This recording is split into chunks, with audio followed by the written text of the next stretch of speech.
আসসালামু আলাইকুম রহমতুল্লাহ বারাকাতু। সম্মানিত দর্শক, কাছে এবং দূরে, দেশ থেকে প্রবাসে যারাই দেখছেন, পরবর্তীতে আমাদের সাথে ইনভলভ হবেন, সকলকে আন্তরিক মোবারকবাদ জানাচ্ছি আজকের বিশেষ আয়োজন আশুরার গুরুত্ব ও তার তাৎপর্য। আমি আমার আলোচনার শুরুতেই চলে যাচ্ছি জনপ্রিয় একজন লেখক, আমাদের সুপরিচিত কবি সুলতান সাইদ সাহেবের কাছে। হযরত, আপনি আলোচনা করবেন যে আশুরার গুরুত্ব ও তাৎপর্য নিয়ে আপনি আলোচনা করবেন, প্লিজ। 10 মিনিট সময়। আসসালামু আলাইকুম রহমতুল্লাহি ওয়া বারাকাতুহু। হাদিসে পাকে এবং কোরআনুল কারীমের মধ্যে আশুরার গুরুত্ব ও ফজিলত সম্পর্কে আল্লাহ তাআলা এবং আল্লাহর রাসূল সাল্লাল্লাহু আলাইহি ওয়াসাল্লাম ইরশাদ করে দিয়েছেন। যেই ইরশাদ মাফিক যদি আমরা বুঝি, তাহলে দেখি এই আশুরার এই দিনটির সাথে দুনিয়া সৃষ্টি হওয়ার এবং কিয়ামত হওয়া পর্যন্ত যেই সম্পৃক্ত যে সকল বিষয় রয়েছে, এই সকল বিষয়গুলি আসলে খুব থেকে খুব গুরুত্বপূর্ণ, যেটা প্রত্যেকটি মুমিন মুসলমানদেরকে জানা এবং মানা আবশ্যক। আশুরার এই দিনে হযরতে আদম আলাইহিস সালাম থেকে শুরু করে আমাদের রাসূলুল্লাহ সাল্লাল্লাহু আলাইহি ওয়াসাল্লাম পর্যন্ত অসংখ্য নবী রাসূলগণের বিভিন্ন গুরুত্বপূর্ণ ঘটনাগুলি ঘটেছিল। যেমন হযরতে মূসা আলাইহিস সালাম ফেরাউনের যে অত্যাচার থেকে ফেরাউনের যেই বিলুপ্তি, তার ফেরাউনের যেই ধ্বংস অনিবার্য হয়েছে, সেটা কিন্তু এই আশুরার দিন হয়েছে। আবার হযরতে আইয়ুব আলাইহিস সালাম, তাকেও আল্লাহ তাআলা যেই সুস্থতা দান করেছেন, সেটাও ছিল এই আশুরার দিন। আবার যদি দেখি আমরা, হযরতে ইব্রাহিম আলাইহিস সালাম যেদিন অগ্নিকুণ্ড থেকে মুক্তি পেয়েছিলেন, সেই দিনটিও ছিল আশুরার দিন। আবার হযরতে সুলাইমান আলাইহিস সালাম যেই দিন তার রাজত্ব আবার ফিরে পেয়েছিলেন, সেই দিনটিও ছিল এই আশুরার দিন। মূলত এই আশুরার দিনে আল্লাহর রাসূল সাল্লাল্লাহু আলাইহি ওয়াসাল্লাম রোজা রাখার এবং বিভিন্ন আমল করার নির্দেশনা দিয়েছেন, যেগুলি আমরা বিভিন্ন সহিহ হাদিস শরীফের মধ্যে আমরা পাই। বুখারী, মুসলিম, তিরমিজি, আবু দাউদ এবং বাইহাকি শরীফের মধ্যে, মুসনাদে আহমদ বিন হাম্বল কিতাবের মধ্যেও হাদিস শরীফ রয়েছে যে এই আশুরার দিনের যেই ফজিলত আমরা জানি। হযরতে মুহাদ্দিসে দেহলভী রহমতুল্লাহি তাআলা আলাইহি, যিনি আব্দুল হক মুহাদ্দিসে দেহলভী রহমতুল্লাহি তাআলা আলাইহি, উনি তার মাসাবাতুস বিসুন্নাহ কিতাবের মধ্যে আশুরার ফজিলত প্রসঙ্গে বিস্তারিত লিখেছেন। মূলত এই আশুরার দিন হচ্ছে এমন একটি দিন, যেই দিন আমাদের হযরতে আদম আলাইহিস সালাম থেকে শুরু করে কিয়ামত পর্যন্ত বিশেষ বিশেষ ঘটনা সমূহের দিন। এবং এই আশুরার দিনটিতেই হযরতে ইমাম হুসাইন রাদিয়াল্লাহু তাআলা আনহু পর্যন্ত আহলে বাইতের প্রায় 18 জন সদস্য সহ 72 জন কারবালার ময়দানে শহীদ হন। এই দিনটি আসলে একদিক থেকে ফজিলতের আমল করার পাশাপাশি এই দিনটি আমাদের জন্য একটি হৃদয় বিদারক দিন। এই দিনে আজকে আমরা যেটা দেখি যে কেউ কেউ শুধুমাত্র আশুরার আলোচনা করতেছে, আবার কেউ কেউ শুধুমাত্র কারবালার ঘটনাকে কেন্দ্র করে কারবালার এই শিয়া সম্প্রদায়ের যেই সমস্ত বিকৃত যেই তাদের দিক নির্দেশনা, বিকৃত তাদের যেই সমস্ত কার্যকলাপ, ওই সমস্ত বিষয় দ্বারা আমাদের মুসলিম মিল্লাতকে একটি বিতর্কিত অবস্থার মধ্যে ফেলে দিচ্ছে, একটি এই সন্দেহজনক অবস্থার মধ্যে ফেলে দিচ্ছে, আমরা যেটা বুঝি। যেমন আজকে আশুরা প্রসঙ্গে যদি বলতে যাই, যে আশুরার দিন আল্লাহ রসুল সাল্লাল্লাহু আলাইহি ওয়াসাল্লাম নিজে রোজা রেখেছেন এবং নিজে রোজা রাখার নির্দেশনাও পর্যন্ত দিয়েছেন। হযরতে ইবনে আব্বাস রাদিয়াল্লাহু তাআলা আনহু থেকেও একটি হাদিস শরীফ বর্ণিত হয়েছে যে রাসূলুল্লাহ সাল্লাল্লাহু আলাইহি ওয়াসাল্লাম ইরশাদ করেছেন, যেই ব্যক্তি ইরশাদ করেছেন যে আল্লাহর প্রতি আমার পূর্ণ আস্থা যে আশুরার দিনের রোজা বান্দার গুনাহ সমূহকে নিশ্চিহ্ন করে দেয়। আবার এদিক দিয়ে আমরা যে বিষয়টাকে খেয়াল করি যে এই আশুরার দিন কারবালার ঘটনা ঘটার কারণে আজকাল শিয়া সম্প্রদায় যেইভাবে ঢোল এবং মাতমকে যেভাবে তারা বিভিন্ন মিছিলের মাধ্যমে এই দিনটিকে কলঙ্কিত করতে চায়, এটা আসলে খুব থেকে খুব দুঃখজনক। আশুরার ফজিলতের যদি আমরা বিষয়টাকে বুঝতে যাই, তাহলে এই দিনটি হচ্ছে আল্লাহর তরফ থেকে একটি রহমতের দিন। আবার এই দিনটি আবার আমাদের জন্য একটি দুঃখেরও দিন। কিন্তু শুধুমাত্র দুঃখ করার বিষয়টাকে আমরা এইভাবে নেই যে শোক পালন করা, কালো কাপড় পরা, বা এই কি বলে যে আমাদের মধ্যে আজকে ঢোল বাজানো বা তাজিয়া মিছিল বের করা, এগুলি আমাদের মধ্যে আজকে মুসলিমদের কালচার হিসেবে আজকে পথভ্রষ্ট শিয়া সম্প্রদায়েরা আমাদের মধ্যে ইসলামের অংশ হিসেবে এটাকে জুড়ে দিতে যাচ্ছে, যেটা আসলে কোনোভাবেই এই সমস্ত কার্যকলাপের সাথে ইসলামের বা ইসলামের শরীয়তের সাথে মুসলমানদের সাথে কোনো সম্পর্ক নেই। যে আল্লাহ রসুল সাল্লাল্লাহু আলাইহি ওয়াসাল্লাম বলেছেন ইহুদিদের বিপরীত করার জন্য। ইহুদিদের বিপরীত এরকম যে আমরা হয় ৯ মহরম এবং ১০ই মহরম রোজা রাখলাম, এবং পাশাপাশি যদি এটা সম্ভব এভাবে আমাদের সম্ভব না হয়, তাহলে ১০ই মহরম এবং ১১ই মহরম আমরা রোজা রাখলাম। এছাড়া আমরা জানি যে হাদিসে পাকের মধ্যে ইরশাদ হয়েছে যে আল্লাহ তাআলা কর্তৃক যত মাস রয়েছে এই মাসের মধ্যে সবচেয়ে সম্মানিত মাস হচ্ছে ৪টি মাস, যে জিলকদ, জিলহজ, সফর এবং মুহররমুল হারাম। আমরা এই মুহররমুল হারামের বিষয়টিতে দেখি যে আল্লাহ রাসূল সাল্লাল্লাহু আলাইহি ওয়াসাল্লামের কাছে রমজান মাসের ফরজ রোজার পরে অন্যান্য মাসের চেয়ে সবচেয়ে বেশি আল্লাহ রসুল এই আশুরার দিনের এই রোজাটিকে রাখতেন। এই রোজাটি আমাদের রাসূলুল্লাহ সাল্লাল্লাহু আলাইহি ওয়াসাল্লামের যে নবুয়তের ঘোষণা, এটার আগে থেকেই এই দিনটিতে রোজা রাখাটা একেবারে অবধারিত ছিল আমাদের সকলের জন্য। এবং রমজান মাসের এই যেই রোজাটি আমাদের জন্য ফরজ করা হয়েছে, এই রোজা ফরজ হওয়ার আগে আল্লাহ রসুল সাল্লাল্লাহু আলাইহি ওয়াসাল্লাম তখনও এই দিন রোজা রাখতেন, এই দিনের বর্ণনা করতেন। কিন্তু আজকে আমরা হযরতে ইমাম হুসাইন রাদিয়াল্লাহু তাআলা আনহুর শাহাদাতকে কেন্দ্র করে আজকে যা যা হচ্ছে, এগুলি আসলেই খুব লজ্জাজনক।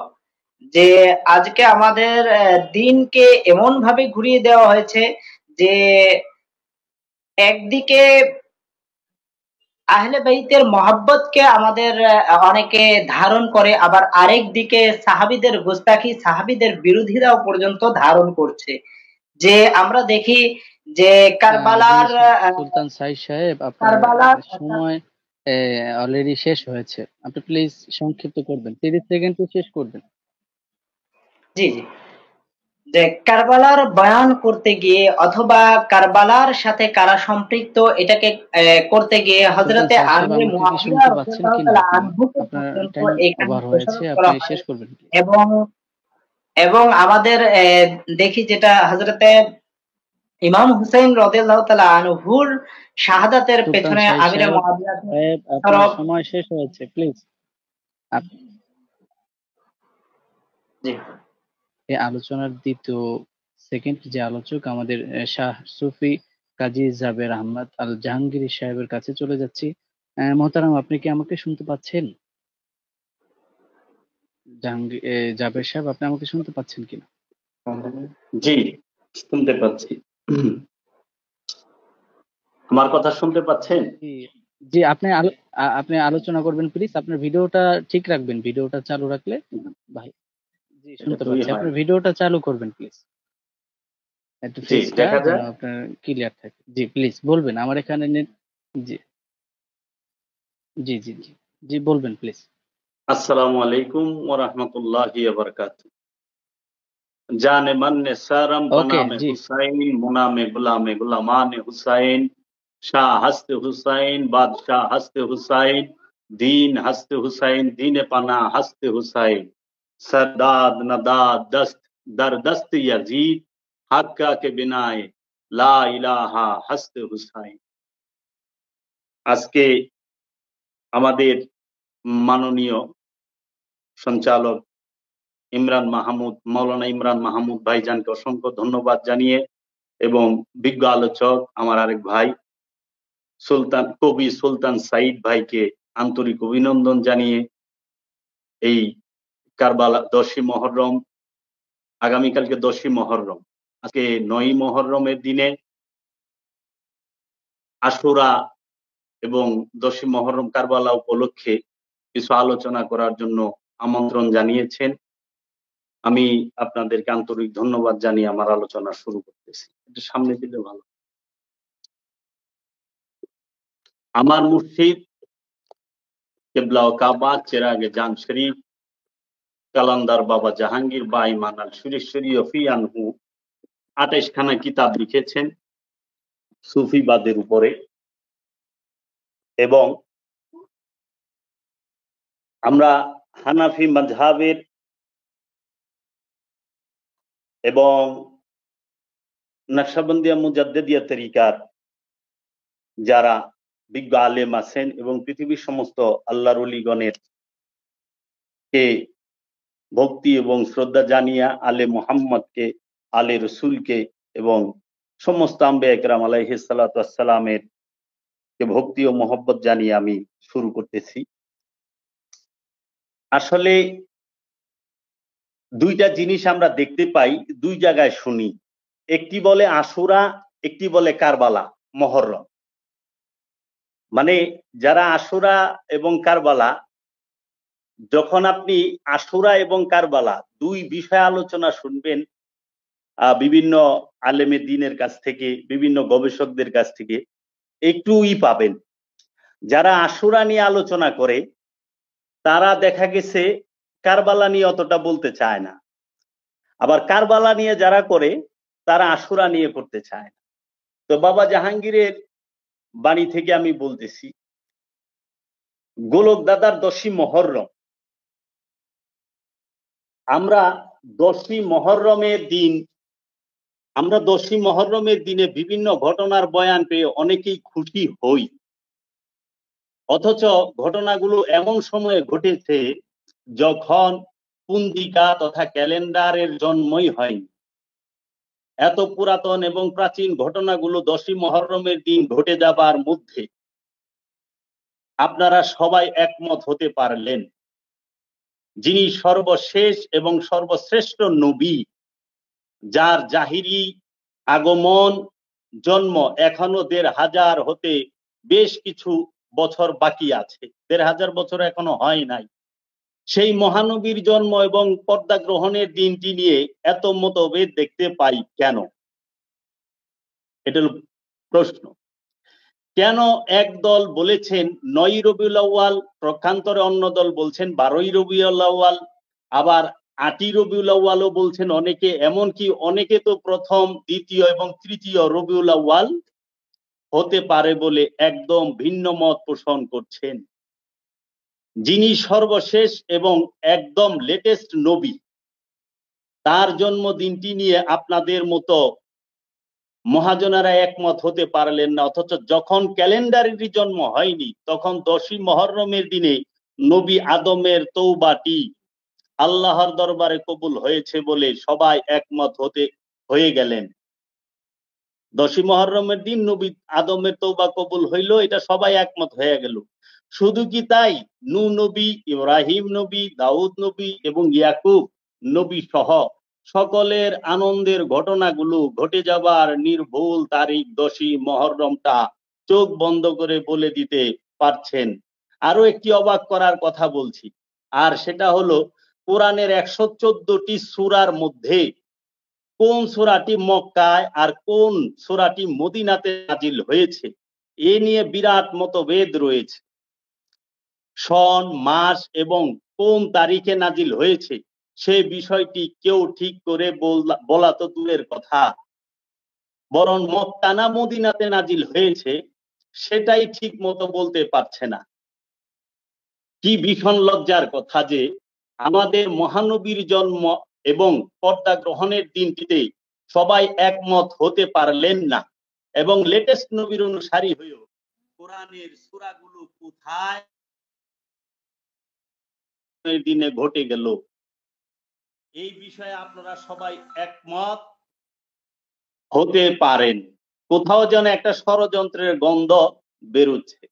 এটা কি একটা ষড়যন্ত্র নয়? ইহা কি মহানবীর নাতি ইমাম হুসাইনের ঘটনাটিকে সুকৌশলে আড়ালে রাখার একটি জঘন্য প্রচেষ্টা? এই 10ই মুহররমের দিন হযরত আদম হতে শুরু করে সকল নবীদের সুখের ঘটনাগুলো কি সুন্দর করে বয়ান করে গেলেন বাহারি ভাষায় 2 রাত বংশের, তারাই সব করালেন। এরা কি ইচ্ছে করেই এমন কাজটি করেছেন? উমাইয়া আব্বাসিয়া তাদের বেতনখোর যে মৌলবী আলেম উলামা নিযুক্ত করে কেন উদ্দেশ্য ছিল, এর কোন উদ্দেশ্য ছিল এদের পিছনে? এর পিছনে আওলাদে রসুল একদিকে এবং অপরদিকে সাহাবা। আওলাদে রসুল মহানবীর জিসমিয়াত এবং রুহানিয়াতের অধিকারী, কিন্তু কোন সাহাবাই তা তিনি যত বড় সাহাবাই হন সে রুহানিয়াতের অধিকারী, জিসমিয়াতের নয়। এই জন্য সাহাবীর মর্যাদা এবং আওলাদে রসুলের মর্যাদা এর মধ্যে বিস্তর ফারাক। কিরকম আপনি দেখবেন মহানবী হাদিস শরীফে বলেছে হুসাইন আল হুসাইনু মিন্নি ওয়া আনা মিনাল হুসাইন, আমি হুসাইন হতে এবং হুসাইন আমা হতে। কে বলতাছে? সরকারে দু আলম হযরত মুহাম্মদ সাল্লাল্লাহু আলাইহি ওয়াসাল্লাম বলতেছেন। এবং এই যে আলে রসুলকে আমরা দেখতেছি যে কারবালাকে নিয়ে অনেক ধরনের কথা। আমি একটি জিনিস বুঝতেই পারি না, মহানবী কি কোনো সম্প্রদায়ের জন্য এসেছে? মহানবী কি কোনো জাতের জন্য এসেছে পৃথিবীর বুকে?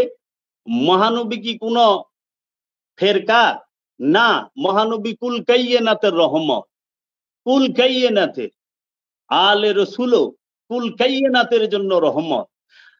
মুহাম্মদ সাল্লাল্লাহু আলাইহি ওয়াসাল্লামের বংশধর শিয়ার সম্পত্তি না, ওয়াহাবির সম্পত্তি না, খারিজির সম্পত্তিও না, সুন্নিরও সম্পত্তি না। আলে রসুল এবং মহানবী হচ্ছে প্রতিটা ইমানদারের ইমানের মূল ভিত্তি, প্রতিটা মুমিনের আকা আলে রসুল এবং মহানবী। আজকে কেউ বলে শিয়া সম্প্রদায়, তাহারা তাজিয়া মিছিল করে। ওহাবি সম্প্রদায় কারবালাকে সম্পূর্ণ অস্বীকার করে। খারিজি সম্প্রদায় এরা মানেই না। সালাফি এরা তো আরো মানে না। একমাত্র আহলে সুন্নাত ওয়াল জামাতে যাহারা আল্লাহর ওলি গাউস কুতুব আব্দাল আরিফ যারা আছেন এই জগতের বুকে, তারা সবাই আল্লাহর হাবিব সাল্লাল্লাহু আলাইহি ওয়াসাল্লামকে এবং আল্লাহর হাবিবের যে বংশধর আলে রসুলদেরকে ইজ্জত ও সম্মানের সাথে এবং মহানবীর বংশদেরকে ইজ্জত ও সম্মানের সাথে তারা তাদের সমস্ত দিনগুলোই পালন করে থাকেন। এখন বিকা হওয়া কিছু আলেম আছে, তাদের ফতোয়ায় তাদের মতে অনেক কিছুই দলিল কই, দস্তাবেজ কই। আজকে এমনও বলতে শুনি যে ইমাম আবু তালিব আলাইহিস সালাম কি মুসলমান ছিলেন? না, উনি কাফের ছিলেন, নাউজুবিল্লাহি মিন যালিক। এমনও প্রশ্ন শুনি, আবার আলেমদেরকে বয়ানও করতে শুনি। এখন কথা হইল, ওনারা আবার রেফারেন্স দিচ্ছে, এই কিতাবে এত পৃষ্ঠায়, ওই কিতাবে এত পৃষ্ঠায়, কিতাবের নাম ইয়ের নাম। ভাইজান, কিতাব দিয়া কি মুসলমান আর কাফের প্রমাণ হয়? ইমান তো হৃদয়ের ব্যাপার, অন্তরের ব্যাপার, এটা তো কিতাবের ব্যাপার না, আদর্শের ব্যাপার। আপনার কর্ম আপনাকে বলে দিবে আপনি কি মুসলমান না আপনি কি। কর্ম দিয়া, চরিত্র দিয়া, আদর্শ দিয়া বোঝা যায়, এবং হৃদয় দিয়ে কে মুসলিম কে কাফের এটা তো আল্লাহ রাব্বুল আলামিন আর আল্লাহর হাবিব ভালো বলতে পারে। আর এখন আমরা দলিল দিয়া কে মুসলিম কে কাফের সেইটা ফেরকাবাজি। আসলে ইমাম হুসাইন আলাইহিস সালাতু ওয়াস সালামের শাহাদাতের ঘটনাগুলোকে ধামাচাপা দেবার জন্য এই উমাইয়া আব্বাসিয়া রাজবংশ তাদের বেতনখোর মৌলবি দিয়া অনেক হাদিস ফজিলতের নাজিল করেছে। তারা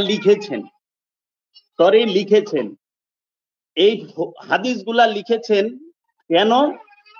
আপনি দেখেন, বাবা আদম আর মা হাওয়ার তওবা কবুল হইছে, ওই সময় কোনো মানুষ ছিল পৃথিবীতে? হাবিল আর কাবিলের জন্ম হয় নাই, হাবিল কাবিলও জন্ম নেয় নাই। ডেট কে লেখা রাখলো? ডেট লেখার লোক কে? কোন ভাষায় লিখলো? কি তারিখে লিখলো? ওই সময় কি ভাষা ছিল? কি অক্ষরে লিখলো? একটু গবেষণা করবেন না? একজনে লেখা দিল কিতাব আর গড়গড়ায় মুখস্থ করে ফেলাইলাম।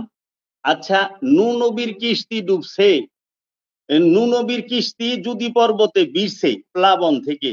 নূহ নবীর কিস্তি যে জুদি পর্বতে ভিড়ল, বন্যা শেষ, এই ডেট কে লেখা রাখলো? কোরআনে কোথায় পাইলেন? হাদিসে কোথায় পাইলেন? এখন হাদিসে পাইবেন, কারণ উমাইয়া আব্বাসিয়া রাজবংশ আছে না, তাদের কুকীর্তি তো ঢাকতে হবে। ইয়াজিদ আর মাওলা হুসাইন, এই দুইজনের বিষয়টা হলো কারবালা নিয়ে। কারবালার মধ্যে অন্য কেউ আসে না, এই দুইজনের, ইয়াজিদের বংশধরকে আর মাওলা হুসাইনের বংশকে এইটু একটু লক্ষ্য করবেন। ইয়াজিদ, তার বাবার নাম আমিরে মুয়াবিয়া, এবং মুয়াবিয়ার বাবার নাম আবু সুফিয়ান। এই মুয়াবিয়ার মার নাম হচ্ছে হিন্দা। ইয়াজিদ সে মুয়াবিয়ার ঘরে জন্মগ্রহণ করে। মুয়াবিয়া এবং আবু সুফিয়ান এবং হিন্দা এজিদের বংশ, এরা ইসলামে প্রবেশ করে 630 সালে মক্কা বিজয়ের পরে। কেন মক্কা বিজয়ের পরে ইসলাম গ্রহণ? কারণ ওই সময় যদি ইসলাম প্রবেশ না করে আবু সুফিয়ানের মতো কাট্টা কাফের এবং এই মারওয়ানের মতো কাট্টা কাফের এবং আরো মক্কার যে ভাগাভাগি কাফের গুলা ছিল, এরা যদি ইসলামে প্রবেশ না করে, তখন তাদের মাল সম্পদ যা কিছু আছে সমস্ত কিছু বাজেয়াপ্ত হয়ে যাবে, ক্রোক হয়ে যাবে, গনিমতের মাল হিসাবে গণ্য হবে। আপনার সময় শেষ হয়েছে, আপনি প্লিজ আপনি শেষ করবেন, যেহেতু সকলকে সেম টাইম দিতে হচ্ছে। আমি আপনাকে বেশি সময় দিতে পারছি আসলে বিষয়গুলো তো অনেক লম্বা। ঠিক আছে, আপনি বলতে পারেন। জি জি, আচ্ছা, আমি সুলতান সাইদ সাহেবের কাছে চলে যাচ্ছি। হযরত, আমাদের কাজী জাবের আহমদ সাহেব তিনি কিছু যৌক্তিক কিছু তথ্য তুলে ধরেছে বা কিছু কোয়েশ্চন আপনাকে রেখেছে। আপনার যদি সম্ভব হয় বিষয়গুলোর উত্তর দিবেন এবং আপনি আলোচনা করবেন। Same time 10 minute.